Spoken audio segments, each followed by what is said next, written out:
Oh, this is Anirban Bhattacharya and welcome to new video of my channel. তো আজকে এই ভিডিওতে আমি কথা বলবো ভুল চুক মাফ সিনেমাটা নিয়ে, যেটা 23 মে রিলিজ করেছিল। এটা একটা রোম্যান্টিক কমেডি জেনারের মুভি এবং ডিরেক্ট করেছে এবং লিখে হচ্ছে কারণ শর্মা। তো এই মুভিটা আমার কীরকম লেগেছে সে ব্যাপারেই কথা বলবো এই ভিডিওতে। তো চলুন শুরু করা যাক।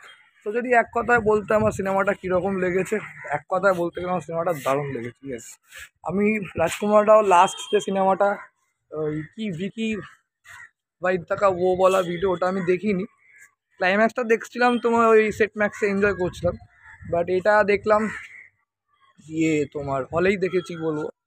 খুবই ভালো লেগেছে বলবো, ভীষণ ভালো লেগেছে, খুব এনজয় করেছি। আমার মনে হয় এই যে চিন্তাভাবনাটা আমার খুব ভালো লেগেছে। আমি যখন ট্রেলারটা দেখছিলাম বাট এর ট্রেলার দেখেই হাসি পেয়ে গেছিলো। এই যে টাইম লুপের যে কেসটা দেখিয়েছে, এটা খুব সুন্দর দেখিয়েছে বলবো। যে একটা দিন মানে বিয়ের দিন আর আসছে না, আর বিয়ের আগের দিনে যখন গায়ে হলুদ হচ্ছে সেই দিনই আটকে গেছে, আর ও যতবারই ঘুম থেকে উঠছে সেই বারবার দেখাচ্ছে 29 তারিখ।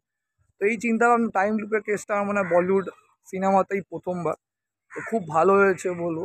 তো সিনেমাটা আমি গল্পটা একটু ছোট করে বলে দিচ্ছি। গল্পটা হচ্ছে তোমার বেনারসের লোকাল বয় আমাদের তোমার রাজকুমার রাও, ক্যারেক্টারটার নাম হচ্ছে রাজেন।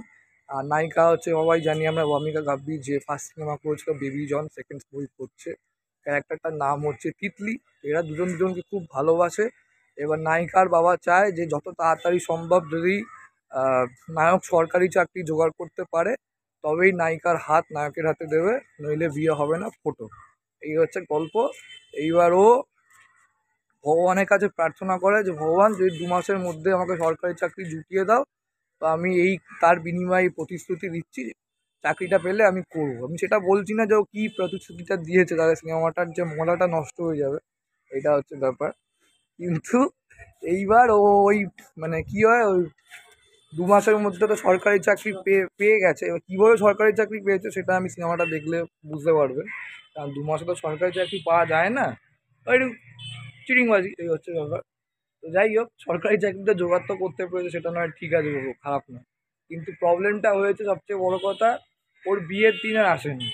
এবার at the end of the film যে ওর বিয়ের দিন আদৌ আসবে কি আসবে না, এবং তার সাথে তোমার ওই বিয়েটা হবে কি হবে না মানে নায়িকার সাথে, এবং কীভাবে এই লাস্ট অবধি তোর বিয়ের দিনটা আসবে, সেইটা দেখতে গেলে আপনারা অবশ্যই দেখতে হবে এই সিনেমাটা ভুল চুক মাফ। তো কমেডিটা দারুণ লেগেছে আমার, দারুণ কমেডি।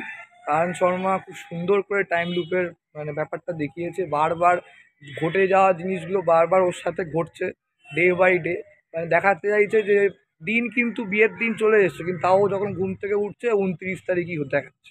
আর যা ঘটনা ঘটে গেছে, ধরুন আজকে যা ঘটনা আমার সাথে ঘটে গেছে, সেই একই ঘটনা কালকেও ঘটছে, এরকম ব্যাপার। মানে ওই দিনটা ওখানে, টাইমটা ওখানেই ফিক্সড হয়ে গেছে, এরকম ব্যাপার।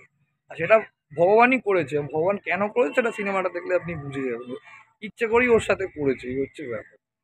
তো ওর নিজেরও আসলে খেয়ালও নিয়ে প্রার্থনা করতে গিয়েও কী বলে ফেলেছে, পরে রিয়ালাইজ করে যে ওটার জন্যই তো ভগবান আসলে ওই টাইম লুপকে মানে আটকে দিয়েছে, এই হচ্ছে, টাইমের বাইরে যেতে দিচ্ছে না। তো যাই হোক, তো কমেডিটা খুব ভালো, ডিরেকশন খুব ভালো হয়েছে, এডিটিংটাও খুব সুন্দর। স্পেশালি যখন সিনেমাটা যখন শুরু হয় যে কমিকের ব্যাপারটা দিয়ে দেখিয়ে দেয় নায়ক নায়িকার মধ্যে যে বন্ডিংটা কীভাবে তৈরি হয়েছে, ভালোবাসার বন্ডিংটা, সেটা খুব ভালো। আর গানগুলো মোটামুটি খুব একটা ভালো লাগেনি। আর ধানাশ্রী বার্মার যে আইটেম নাচটা, ওটা আমার পোষায়নি বলবো। আর একটা লাস্টে খুব সুন্দর মেসেজ আছে, সেটাও খুব ভালো, যে কর্ম করে যাও, ফলের আশা করো না, বাকি তো ভগবান সামলে নেবে। তো একদম রাইট। তো খুব ভালো লেগেছে সিনেমাটা, আমি বলবো। আর যারা কমেডি মুভি পছন্দ করেন, আমার মতন যারা কমেডি মুভি দেখতে ভালোবাসে, কমেডি মুভি দেখে এনজয় করেন, তারা অবশ্যই এই সিনেমাটা দেখবে। তো থ্যাংক ইউ সো মাচ। ভিডিওটা ভালো লাইক করুন, কমেন্ট করুন, চ্যানেলটাকে অবশ্যই সাবস্ক্রাইব করে রাখুন ফর ফিউচার।